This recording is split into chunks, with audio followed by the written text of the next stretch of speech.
All right, well, good evening, everyone. My name is Mike Gash, and I'm the Cariboo Fire Centre manager, and you'll have to cut me a little bit of slack here tonight. This is my second week on the job, so I might not be an expert in all the questions you have, but between Reg and others here, we should be able to answer all your questions.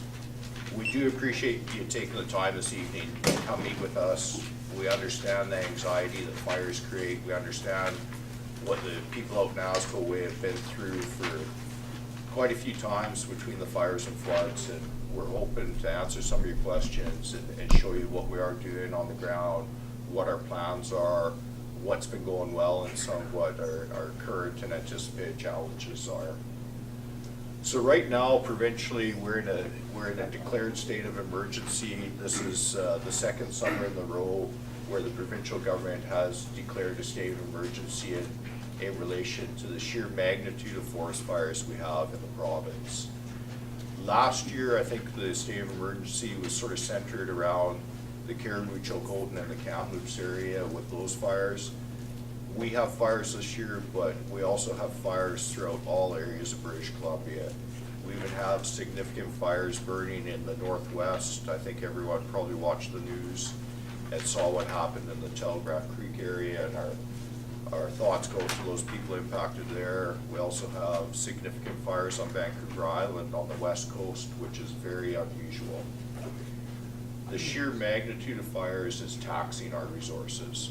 That's why the province declared a state of emergency. That allows us to bring in extra resources from other jurisdictions across Canada, other provinces, the military, and we also have quite a large number of firefighters from overseas. I personally have seen crews from Mexico, Australia, and New Zealand. They're all professional firefighters that we really appreciate when they come to help. So that's sort of a really broad provincial overview. Now I'd like to move into the Cariboo Fire Centre, where we have a fairly significant amount of activity, and activity really throughout all corners of the Cariboo Fire Centre.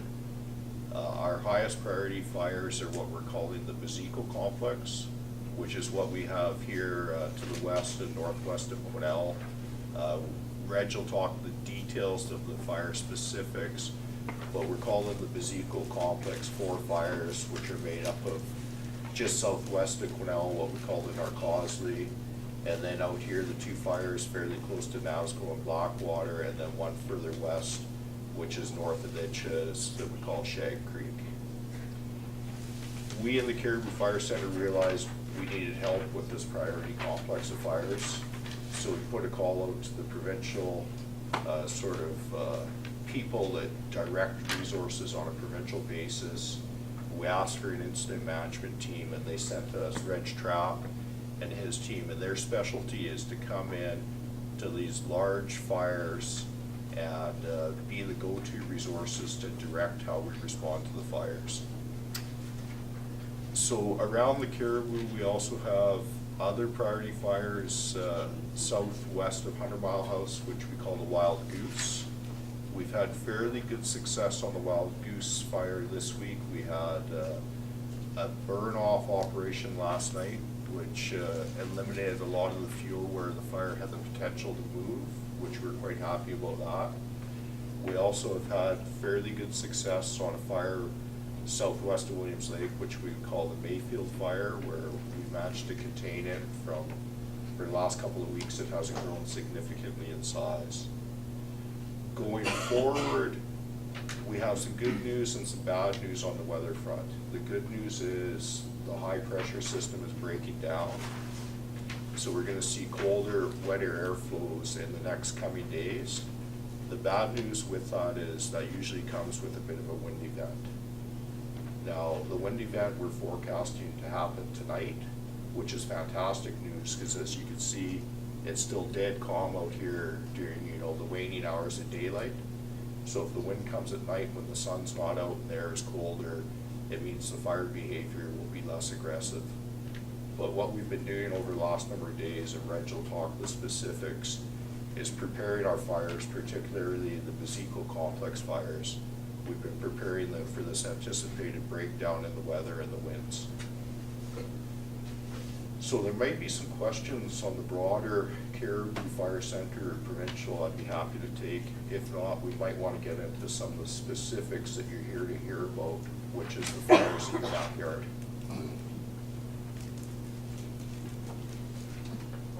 No questions for me? Well, thanks for taking it easy on the new guy. So I want to thank you guys all for showing up tonight, and I'm sorry my voice is a little raw, so I will try to get through this as quick as I can. Mike mentioned a cold front coming through. So cold front's coming through from the north and should arrive here around 7, 8 o'clock tonight. And what that really does is, before the cold front arrives, we generally have light south winds coming this way. As the cold front passes, you get a switch in the winds, and the winds are going to start coming from the north-northwest. And from what I understand from our weather folks is that they're going to be sustained winds overnight for several hours, blowing somewhere between 15 and 20 clicks an hour, gusts up to 40. So we've known that that's been coming for a couple of days, and what we've been trying to do is plan for that. And I'll just talk about each of these fires and what we've been doing. I'll start with the Quesnel fire. I know that's not probably first and foremost, but a few of you may be interested, and I'll quickly move to the fires of more concern for you folks here. So the Cariboo fire here yesterday in a bay down here, we had a burn operations of about 500-600 hectares. Very successful, burned everything back to our control lines. Everything was out this morning and stayed on the proper side of the line. And that starts to armor that south side in anticipation of those north-northwest winds for the community of Quesnel and south. We were trying to complete burns today on 2 other big bays on the south flank, but unfortunately with the conditions we have outside, we weren't able to really get up with a helicopter until just recently, and we did do a little bit, but had a malfunction in some of the equipment. So we are a little concerned here, but we do have contingency lines underneath in preparation for that. The rest of the fire along the east flank and down the north flank to the west side, we've got that pretty much buttoned up. So we still got that bottom, the south portion on that fire that we're still a little exposed, and there's a little risk there. As we move over to the Blackwater incident, you guys probably knew the other night we had a bit of an excursion on the south west corner and pushing up against the Nazko River. It did spot across the Nazko River in 3 or 4 spots. They were about 0.3, 0.4 of a hectare. We were able to catch those. The next day we did a controlled burn along the east side of that river, brought the fire right to the river, and it's been held now. So that's a really good control line for us there. With the south winds, we've had light south winds the last couple of days, and anticipation of that northwest wind. We've done quite a bit of burn operations down this east flank back to our control lines, so when those winds hit, we don't see major spreading out to the east. We've opened up the 51A road. We've daylighted that road as a contingency, and we did have we have a bird plant in there, but unfortunately we weren't able to complete that. But we're hoping that with our bird operations yesterday and today, that with the push here, we'll be able to hold that fire in place. The fire here near the park, last night blew out a little bit between the 66 and 6700 roads, and got into here. We had machinery working all day today, and we anticipate that we'll have a guard around the southeast corner of the fire before the end of the operational day today. So again, that's anticipation of the winds coming through. The fire is also pushed across the Blackwater River in a couple of spots. We haven't been able to see exactly what's going on there. We weren't able to get up in the helicopters today. We're hoping that with the kind of the still conditions that we had today, that it hasn't moved around too much. As soon as the air gets clean, we can get back up there and take a look at that. And hopefully we can deal with that and get it back onto the south side of the Blackwater River there. It's also expanded to the west here, which starts to get into some big timber values here. We've had to pull the crews out of there. Apparently, it feels like it's about 9 o'clock at night out there, and we can't really have crews running around in those kind of conditions when we can't keep an eye out for them, especially when you're talking machinery. That stuff does not move very fast, but fires do. So we've temporarily pulled out of the west side there and concentrated our efforts on the southeast side, definitely protecting the residents that are in that 66, 6700 road area, and the Nazko road. As we move further, Shade Creek is also under our complex, and we've had a hard time getting over there with the smoke, especially from the fires that are coming up from coastal, the big ones. There are a few folks in there. I have been in contact with some of those folks via email. We tried to get in there yesterday and got turned around, and we've tried to get in there today, and I believe we got turned around.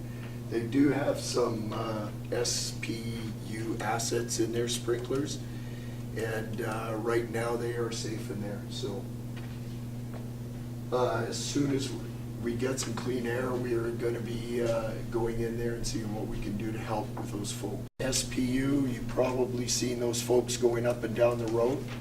So we've gone from the north of the Blackwater fire. We've now completed all our assessments and put up the sprinkler units from there all the way down to where the alert and order area are. And today they were out working south again to, I believe it's Rainbow Lake. Yes. So we're trying to get assets all the way down to Rainbow Lake. When we anticipate if this does come out of our control lines, that's kind of the area that'll be heading from Rainbow Lake north that way. So in anticipation of that, we brought the sprinklers down further. So now if there's any, we've got a trigger point at the 6700 road. So if the fire crosses the 6700 road, then I'm going to probably recommend an evacuation order be extended south.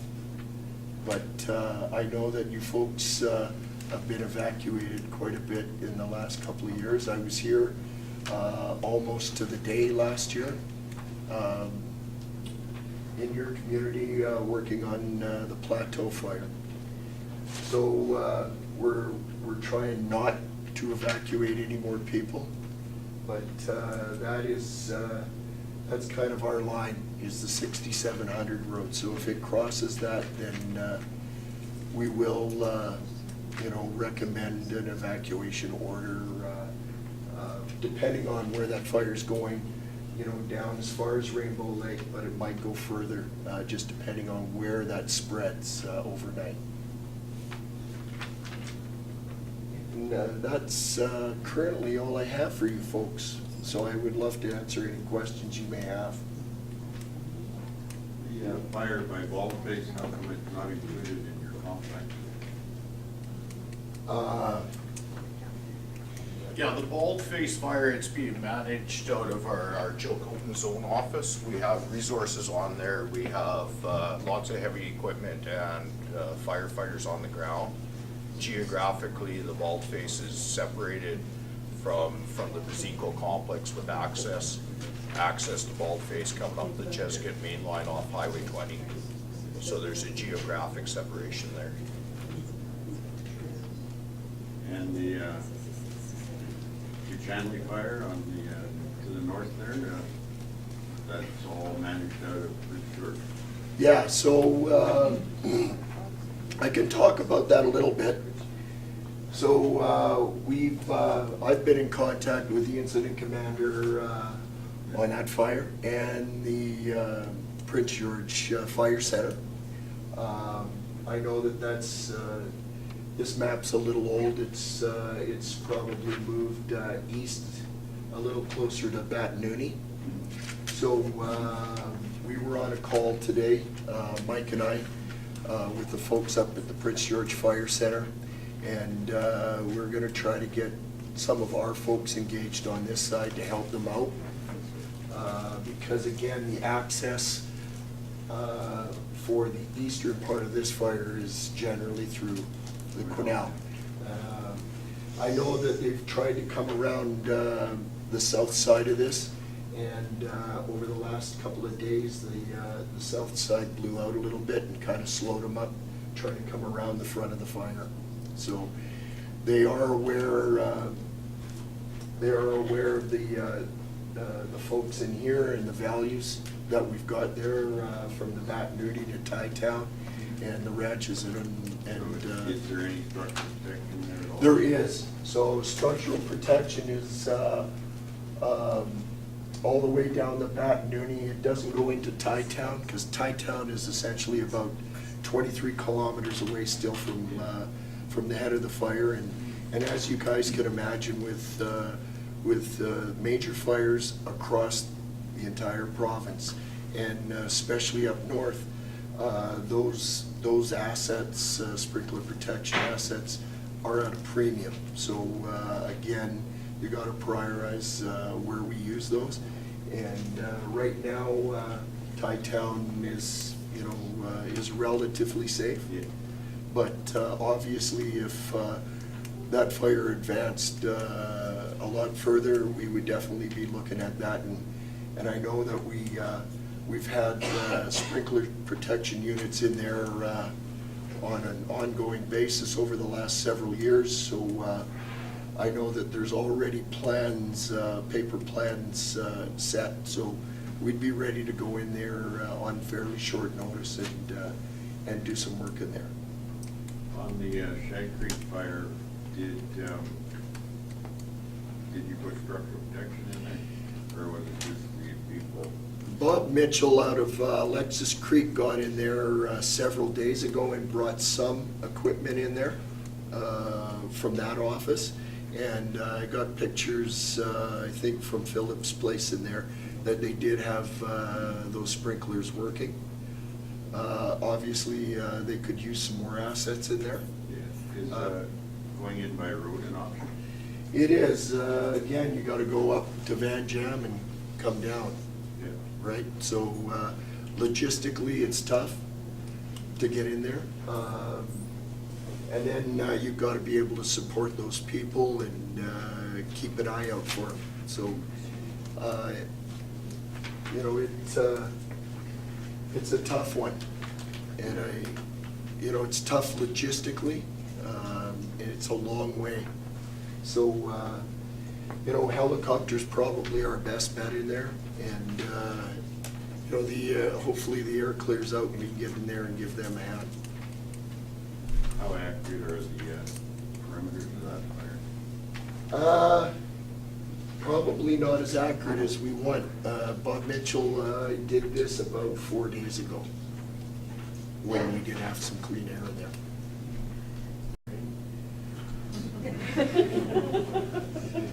Well, I would love to say tomorrow, but generally when that front comes through, the rain is actually going to end up hitting down in the lower parts of the 100-mile, you know, 100-mile area. That'll get hit. Probably only a slight chance for us, unfortunately. Yes. So you said the fires between the 66 and the 67. Yeah. Has it reached the Baezaeko River?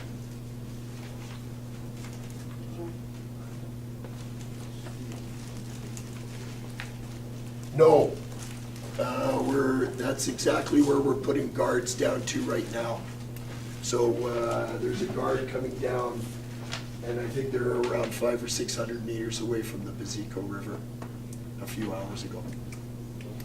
Also, I'm kind of on the border. I'm on the border of the order and the alert. Oh, okay, right. I'm right there. Yeah. We have 3 different structures for 3 different properties. One of the houses is in an order, which had structure protection on, then they took it off. And as today, it is still off. Then we also have our own structure protection on our own houses. Right. However, on one of those structures, our pump only lasts an hour. So it would be nice to get some resources, seeing as we're only a kilometer away from the existing perimeter, 1.5 kilometers, 2 tops. We've talked to structure protection about it. Oh, you but did? We haven't seen anything as of yet. Okay. And that was 5 o'clock tonight. Okay. I probably can't speak to the individual house, but tonight I will chat with our SPS fella to see what, you know, what the issue was, or, you know, on structural protection, obviously they assess each building as they go through and decide if it's a defendable spot. And I can't, you know, I don't know exactly what the issue was there, but I can definitely look into it for you. See me afterwards, I can get your contact info. Yep. They have all that. But I'd like the application. Yeah, so we can marry them up. Yeah. Yeah. So, I seem to have some confusion with the Shade Creek fire. I have a property in there. That fire started on August 15th, and reached out to you guys then. The originally was in the Chilcotin district, reached out to the Chilcotin district, asking for help, asking for anything at that time. Things got delayed, right? The only equipment we have in there is the equipment that's been brought in. Yeah. The pictures that you've seen last night, the pictures that I sent you. Oh, that was you, yeah. So those sprinklers are the ones we have in. I'm not sure if my place is still actually there. 2 days ago it was, but we can't. Right. Since then. So we're having some troubles here. We haven't received any. The road is open through Banner Loop. That's the way we're bringing in anything Yeah. that we can bring in. Why is it that we cannot get a piece of equipment to come in and help us for some support? There's a lot of people in it. There's 5 families that live right there. It seems like it's a long ways from the nose, but there's actually a lot going on there.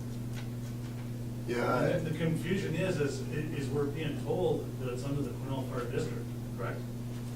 But when we make contact, it's Wagner's crew and And they've done a great job trying to get in. I mean, the smokestack you can't get in Yeah. by air right now. You know, we understand that. We definitely need some more resources in there. And there is a valuable way to get around to the matter. We've offered accommodation at the lodge. If you can bring somebody in, we're more than happy to take care of it. Take care of fire crews at that lodge for many, many years. Yeah.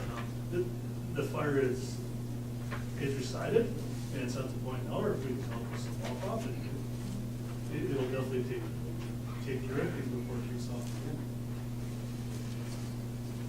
Yeah, we have been stretched with resources, and unfortunately, we've prioritized our resources where a majority of the people and assets are. But I do understand where you're coming from, and I'll chat with you after the meeting here, and you and I can talk. Okay? Thanks for coming out and whoever put this together. It's appreciated.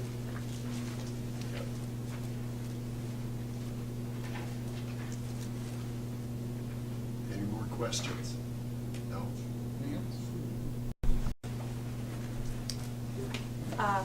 Good evening, everyone. I just want to thank the fire service and all the frontline people for the incredible work that they're doing. And to the Cariboo Regional District, it's incredibly difficult to be back in this again in the community. But please know, I'm going to keep it really short. Contact our office if you have concerns. We've had a few people contact us about lack of resources, and we've been trying to make sure as we hear of those that we feed them in. We had two properties that we heard about over the last few days. We were able to pass that on, and we appreciate the fact that you followed up, the fire service followed up on that. So again, information is key. So if you let our office know, 250-991-0296, if you have concerns, if you have questions, we can direct you to the appropriate people, and we're just trying to keep a running list of what is happening in the communities. I mean, we still have files from last year, and we continue to work through them, and we'll continue to work as hard as we can to try and get some resolved. We know that folks were also affected by flooding, and we continue to work with Red Cross on the flooding aspect. We're hoping that we'll have some support coming forward for those that were affected. Again, please let us know, and we'll do our best to make sure that we try and connect it with resources that are needed. But again, thank you for your patience, and thank you for the teams for showing up and for providing support.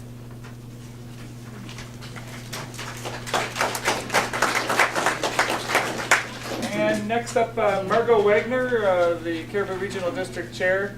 Margo, new to the position, but has been around the Cariboo Regional District Board for some time. I worked with Margo last year, and great to have her back, and she's been a great source for us. And she is ultimately, just to put her on the spot, it's her signature that does go on evacuation orders and alerts. So she has to sign that off. That's part of the process that as it happens. And over here on a banner is a breakdown of how that evacuation order and alert process happens and how it rescinds, how we pull back. So that sometimes you think you can just flick it back on, and it's not. That we have to actually go through a checklist and a process. So, Margo?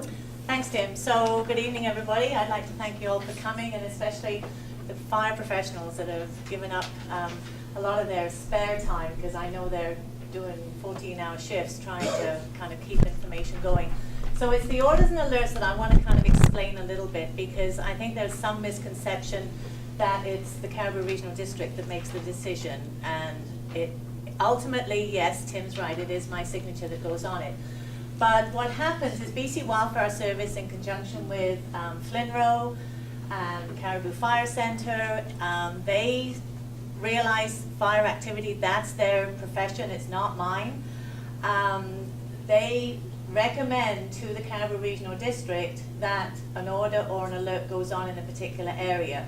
Because the Cariboo Regional District has access to all the mapping of all the residences within the Cariboo Regional District through our GIS program, we assist them with actually making sure we have egress routes, like routes for people to get out of, and that the lines aren't going through half a property, they're going through like a complete property. And so then, after that is all drawn up, then it comes to me for my signature. So I get to look at the maps, I get to read the information that's provided. I can phone my EOC director should I need to. However, I have been totally relying on the experts, the BC Wildfire Service, Forestry Lands and Natural Resources, the RCMP, and the Cariboo Fire Centre. The Cariboo Regional District is not a fire expert. Those guys are. We merely do the mapping for it and then sign the order or the alert. I know it's frustrating because I've heard from some residents saying, I don't understand why we're on the alert, I don't understand why we're on an order. And some of it is because some of the fires that we have in the area are portraying extreme fire behavior, which means they're going a little crazy. And so our prime objective in the Cariboo Regional District is to not lose lives and to not lose structures, to ultimately protect you, the general public, and to make sure our first responders are safe. That is our ultimate responsibility. So, you know, if the alert and the order seems to be a little extensive, it's extensive for a reason. And one of the things that after last year that we promised we would do is as soon as we order you out, we will work at getting you back in as soon as it is safe as possible. I think the permit process for access was a huge issue last year. We have been working this year, and I think it's working a little bit better this year. Unfortunately, you know, when you only have a few months between major fires like we're experiencing right now, it's not an easy fix to fix everything all in one go. But we are trying. Tim's company did a huge report. We had the Abbott-Chapman report as well. We're working our way through it. A lot of the work that needs to be done needs to be in conjunction with provincial government as well. It's not just the local regional district responsibility. So with that, that's all I have. I'll be around for questions after. I have a question. Yes. I have one quick question for you. Why do we need a permit to get back into our own property? Why is my driver's license not good enough for me to go home? Because that's the way the permits have always been issued. Todd will be able to speak more to that, because he does. Sure, I'll probably throw you over to Reg there. He does most of our permits out of the operations there. Okay, thanks. First of all, thank you all for coming out. And yeah, actually, we had a tremendous system that developed over last year, and many of you were the recipients of some of those permits that allowed you to begin the reduction of economic loss right at the get-go. We've had tremendous cooperation and support from all of the authorities and agencies that we work with in establishing whether a permit can or cannot be issued and the duration of that permit. And much of that's based around the reality of a risk assessment.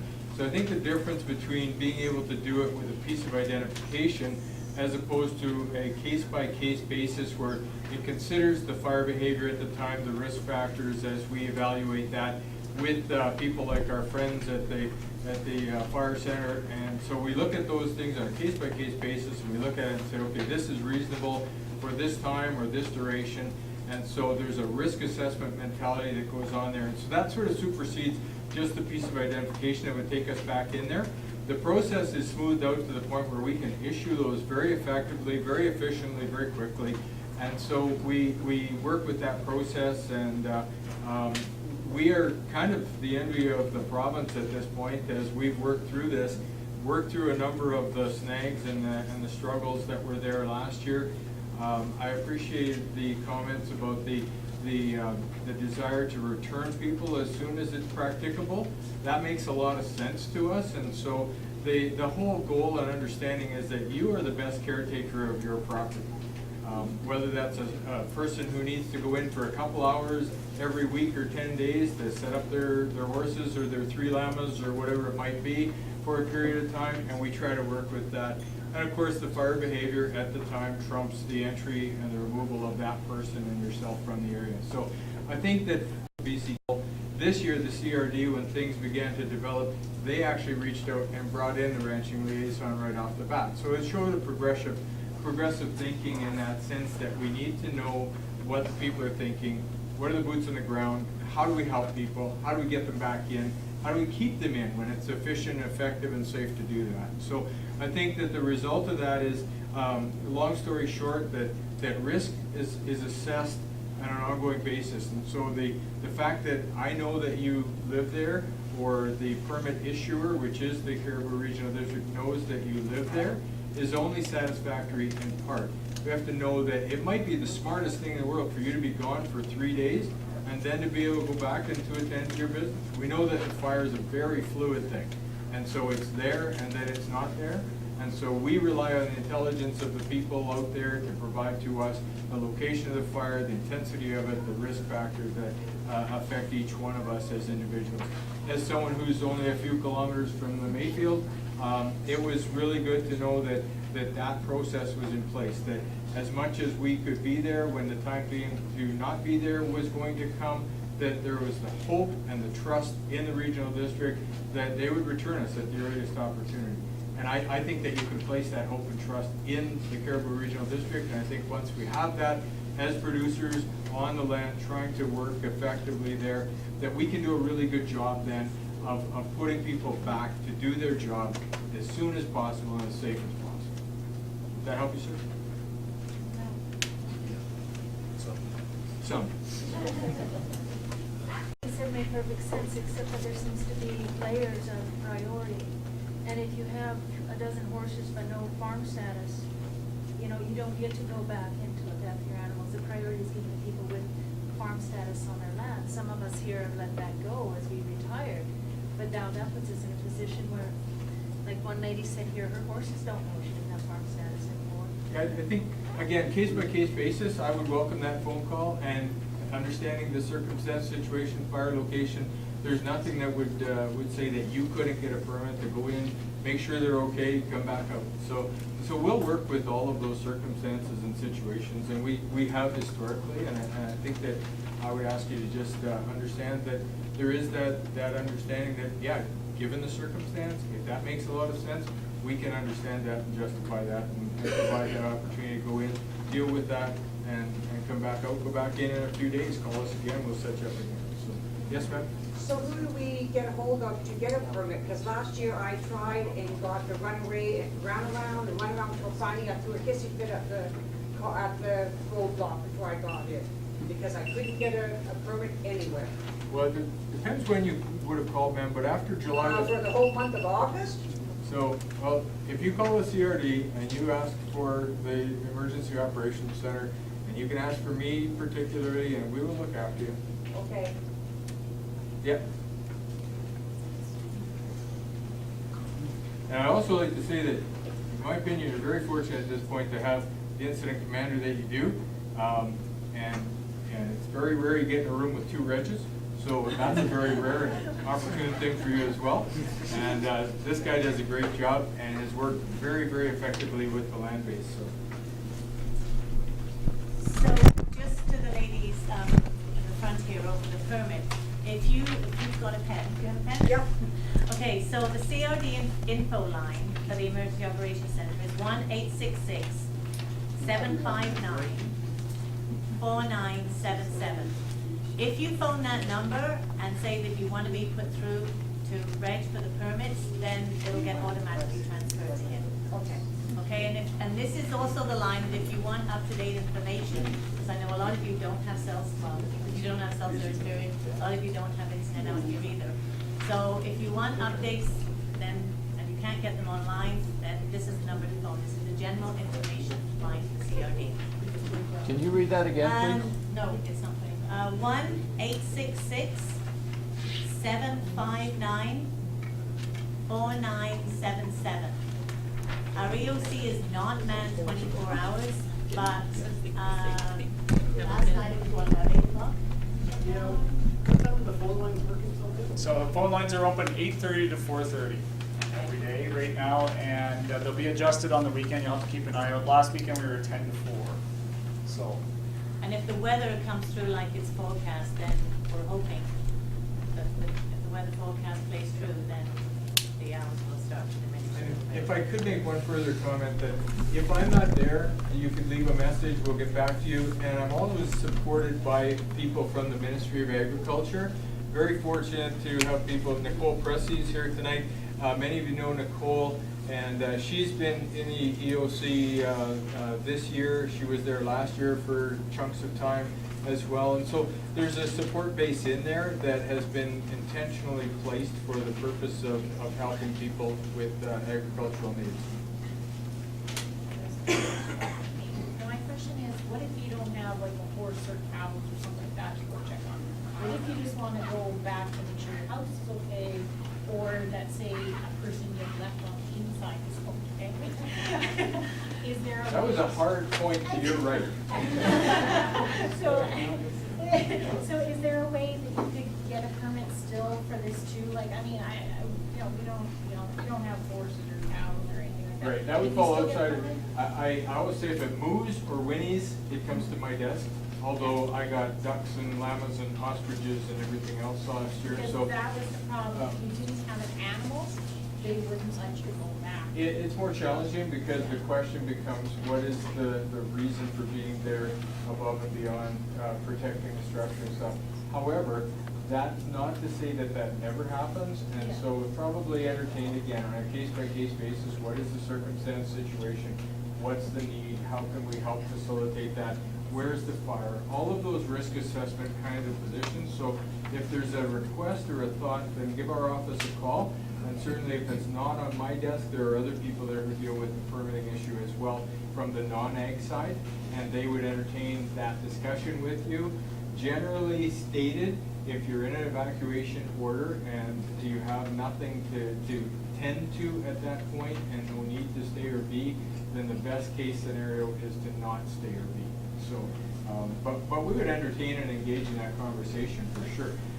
The beauty of it is that the people inside that room, and I remember having this discussion last year, everyone inside that room understands that collectively they work for you. We work for you, and so we want to have those discussions. And so I would look forward to the engagement of that discussion. Because Rich, some people have businesses, for example, resorts and such in the area, and I would say that that's an important thing. It's not even just that, like, we were evacuated for 67 days. She wasn't allowed to come and see me for an hour. I was pretty good. Yeah, no, I hear that, and I think that in the advancement of this process, and you gotta remember, I'm the Yeah. cattleman, not the Yeah. CRD, No, I but get that, yeah. having the privilege of being in there and them actually asking for our opinion and input Yeah. is unique in the province right now to this regional district, and so I tip my hat to them Yeah. for thinking forward in that. I also think that the discussions that they've had related to the duration of alerts and the duration of orders has been brilliant. And they understand the inconvenience of that and the non-necessity at times of saying, okay, well, let's keep this out. Because again, the fire is fluid. So let's look at it with the risk assessment mentality. And if it's no longer a risk, having an order for the sake of an order only challenges people. And I think there's a real heart inside the Cariboo Regional District to take a look at that and say, bring the order down as soon as you can. And so there's a lot of intel that goes into that, and within that, moving people back to be where they need to be and take care of the things they want to take care of makes the most sense. About the permit, why Reg issues permits and not just a driver's license. When you're issued a permit, we know where you are and you've gone in there. So if something happened with one of the fires, it blew out for some reason, I can quickly call Reg. He can tell me the people that are in there. If you're just going in there with a driver's license, I wouldn't know. And ultimately, I'm responsible for all of the people in that area. And so we work with the Reg, and so I can get those names if something happens. That argument doesn't work. There are people who don't need, and you come in with a permit, you will see them driving around through inside the ordinance. And we can't block every road to get in there. And I know last year it was a little loose, but it sounds like the system's really improved. Can I just, that's a great point, Rex, thank you. And to that end, I think the reality that knowing where people are, it helps in a number of perspectives as well. For the security concept for the RCMP, for example, knowing who should be somewhere, if they don't have a permit and then they're in some place, that helps with guys who are coming in and trying to do that very tough job of being on the roadblocks and being in the roving patrol and finding and encountering people inside the zone. Knowing who is where and what resources they have is that tremendous asset, and we do build that list. And so if people are in touch with us and they have a permit, then we do know. People who sneak around the back door and come in different ways and stuff is part of what we're trying to eliminate with the permitting system, so that we do know who is where, that they have a legitimate value and purpose for being there, and that helps everybody stay safe, and it avoids the kinds of things where you've got, everybody in this room knows all of the back roads in and around and can get places, but that's probably the most hazardous thing that happens, is to have that sort of travel and that sort of maneuvering around in different places, and people don't know where you are, or who's where, or who should be where. So thanks for that reminder, Reg. That is a valid aspect of what we do, and we are trying to help each other in that sense. So if you have somebody, say you're on order or whatever, and they refuse to leave, do you give those people a permit, or do they just stay in there? Because, I mean, you don't know technically that they're in there because you haven't given them a permit, right? So here they are on their property, defending their property, even though, yes, they should leave, but you don't trust anybody. I mean, we've been in this situation before where you trust nobody with your property but yourself, and you will do your damnedest to protect it because we don't have insurance on our properties. So the person left behind that refuses to leave, do you give them a permit so you know that they're in there? Perhaps that's something that I could answer as the RCMP, and I think that's a great question and one that certainly begs some clarification. So my apologies first of all for being late. I'm at Burton from the RCMP here in Quesnel. I thought it was 7 o'clock. I actually rolled up here thinking I was good and early. Thought I might have a chance to go to the bathroom before the meeting. That's not the case. That's why I'm jumping. Yeah. Am I okay here? Is it easier? I just don't want everyone's head to be cranked over. That's not fair. So the question with regards to the evacuation orders and how does everybody know that we've got people that have chosen to remain into an evacuation area? It's a great question. And as I said, I wasn't on this evacuation order, but I was on the flood one and the summer one before that. So a lot of faces I'm sort of seeing as yes, I recognize. So what we do as the RCMP when we get the evacuation order from the CRD, we'll go in, determine the area, and go in and where we're going to set up our checkpoints after we've been in and spoken with all the residents. And in the case of an evacuation order, we knock on the doors, we explain to people what's going on, we present them with a copy of the order, and at that point, it's decision time. And if the person decides, listen, like you said, for valid reasons, I'm not going anywhere, I don't trust anyone to look after my place but me, I'm staying. We write that down, and we actually ask questions about Next of kin. Next of kin, who your dentist is, and things like that, right?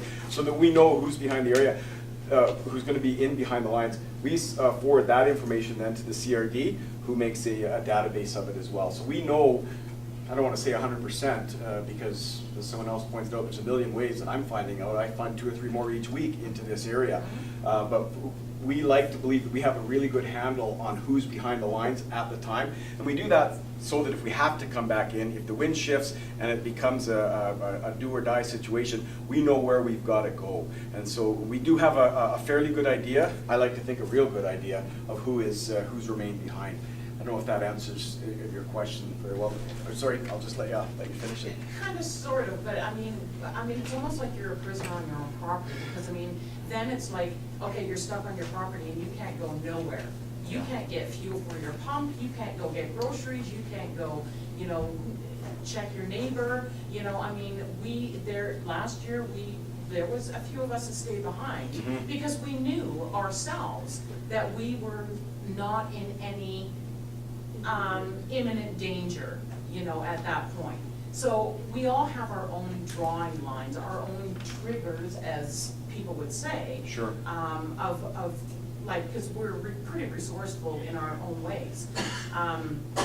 But you almost become a prisoner on your own property because you can't go get those resources. And you should, in some ways, we should be looked at being utilized as resources for the people who are left behind. I mean, we get together, we talk about things, we talk about the fire, we talk about movement, like, we're just that way, and it just doesn't seem fair that we can't get a permit to kind of stay and go get resources to come back and get fuel for our pumps. Because I mean, I've spent hundreds of dollars on fuel for my own pump, just to, you know, keep my Keep it place going. wet, Sure. you know, and stuff. And we've been offered fuel, you know, but we don't take the mixed gas that the other pumps take, and, Right. you know, that kind of thing. So it just doesn't seem fair that permits aren't given to some people who do want to stay and protect their own. System itself, from a public safety point of view, I can certainly speak to that, and that's that if the orders aren't given willy-nilly. I know from having sat with my colleagues in the ELC that they're painstakingly gone over, and I'm not here to convince you whether it's right or wrong in your own mind. You've got, like you said, you've got your own line in the sand where you go. They're not given willy-nilly, they're given a lot of consideration to them. So they are given because there's an imminent threat of danger. So that's why it's there. So while I agree that it doesn't seem fair, I don't know that this situation is one where fairness could come into it. I agree that if you're staying, you want to be able to have the best advantage you can to look after your property.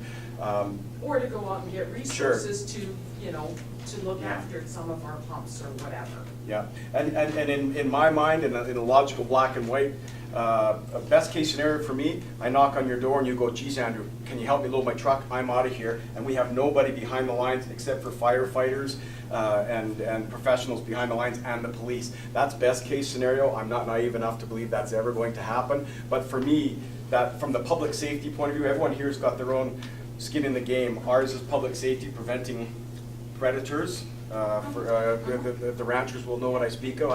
My predators and your predators are a little different. Mine walk on two legs. So preventing predator infiltration and keeping people alive is the job of the RCMP. We've all got different stakes in the game, and yeah, I get it that it doesn't seem fair, and hell, it isn't fair. These are the cards that were dealt, and we kind of got to go with it. I can't speak to the permitting system. Recognizing that my mandate is the protection of life and property, that's what I can speak to. Yeah, it's just, some people get ongoing permits to go check their cows, you know, that kind of thing, but I can't get an ongoing permit to go check on my husband, put it that way. Yeah. That's a perfect example. Yeah, no, and I hear what you're saying. I will ask them. Teresa's pretty much raised what I was going to say, but just to expand on that a little bit, like some people who are determined to stay and you know, protect their own properties or whatever. You know, there was a lot of talk over the winter through the community consultations and the reports that came out afterwards about using community residents as assets out here. And, you know, I think for those few people who decide they want to stay and defend their properties, they can be used as people who can help. You know, if we're driving down the road to visit our neighbors to say, hey, what have you heard, what have you seen, you know, is it safe, do we need to think about leaving? While they're doing that, they can also be patrolling and helping the RCMP. You know, we actually reported someone last year that we felt didn't look like they belonged. Right. So they can help in that capacity. And the other thing is, we did end up with an ongoing permit last year, but we were told that we were supposed to stay on our property. But the problem with that is, you know, we don't want to stay there until we burn. We're going to leave when we reach those trigger points. But in the meantime, we need to go get gas, we need to go get groceries, we need to drive off our property just to see what's going on around us to know if we're safe. And there were times when we did not feel safe to stay home at night. And we went down the valley away from the fire to stay overnight to keep ourselves safe. So we're trying to do what we can to stay safe, but look after our properties. And in order to do that, it just doesn't work to be locked down. No, I think you raised some very valid points there, and like you said, touching on what Teresa's got. Was there? Yeah, go ahead, No, I'm good, I understand. Okay. But, case by case, risk assessment by risk assessment, give us a call, let us have the opportunity to have the conversation. Because some of the things, I'm not sure if everyone who is talking about the permit was denied a permit, or whether they even tried to get a permit. The other thing is that there's a tremendous spirit of cooperation within the resource base of the neighborhood. And so we may have people who have an ongoing permit who you can communicate with, and they can bring you something or whatever. So there's lots of ways that people are facilitating the care and concern and love that you've expressed is a priority for each other and looking after each other. Andrew's position is the solid position that if you don't have to be there and there's a way to go out, then let's do that. Let's make the job easier for everybody, for every professional, for every responder that we possibly can. If there's an absolute necessity to be there to carry on, conduct, preserve life, look after, treat, transport animals or attend to different things, then let's have those conversations, and we work in conjunction with all of those authorities who are our guide. Even the permits as they're provided, they have that caveat of you go to the roadblock and the roadblock says no, not today, then it's no, not today. And understanding, you know, that it's a fluid situation and those people are going to know what's in their very best interest of everyone there. We acknowledge that, we recognize that, and we adhere to that. And so once we do that, then they might say, yeah, come back tomorrow, or whatever, because these things, as Reg better than anyone can tell you, they change way too fast, and trying to figure out where they are. You know, you take a drive up the Nazko Road, you try and figure out where is the fire on a day when they can't fly. That's a total issue. Where is this thing, and which way is it going, and what's it doing? And so being alert to that says that, okay, if I have a permit, I'm still subject to the fact that these people have more information than I do, and I may have to get out for a couple of days, and then I can come back. And so it is a very fluid situation. It's one that's been built around some solid intel, and within that concept, the issuance of a permit is considered on each and every base, case by case. And so feel free to give us a call, and we'll see what we can do. I think because of difficulties experienced last year with getting permits for reducing economic loss, the people are more and more reluctant to actually leave on order because they don't know if they'll be able to get a permit to come back in to start up their pumps, to tarp their verandas, to do the things they need to do that structural protection might not be able to do or not be mandated to do to reduce economic loss in their house.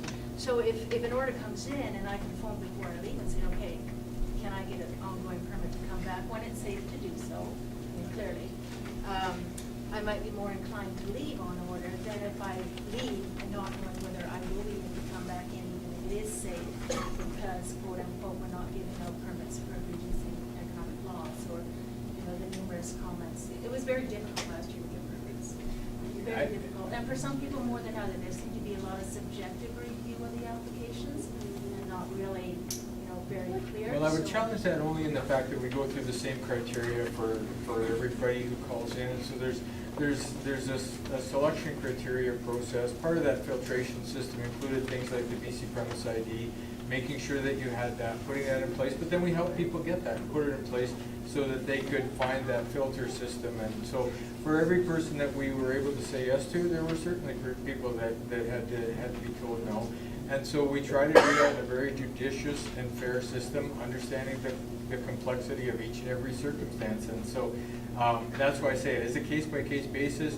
There's no, these people always get them, these people don't ever get them. I think that we just need to look at a case-by-case basis, understand what that is, understand that maybe the answer to your permit is 2 hours on a Tuesday morning. And we've had people who, in the Nazko area here last year, I saw one lady that had 8 chickens, didn't qualify as limited access route, and when that access route is jeopardized by fire, there's no safe way to get the people out of Cluskis if needed. And it's a case where the fire center does work with the chief and council, Chief Lillian, to discuss that, because the evacuation of the actual Indian Reserve is under their jurisdiction, much as the CRD. So we work with Chief Lillian and her experts, discuss the the risk, the danger, and she ultimately makes that decision. Would we have to be evacuated because that's our only way out if we can't go north? That's a trick question. Yeah, I can Just play say the yes. new guy card. Just say yes. You're okay if you say yes. Access and egress routes are extremely challenging, and egress routes to get people out safely are always at the forefront of all our minds when we discuss these alerts and orders, and that factors in.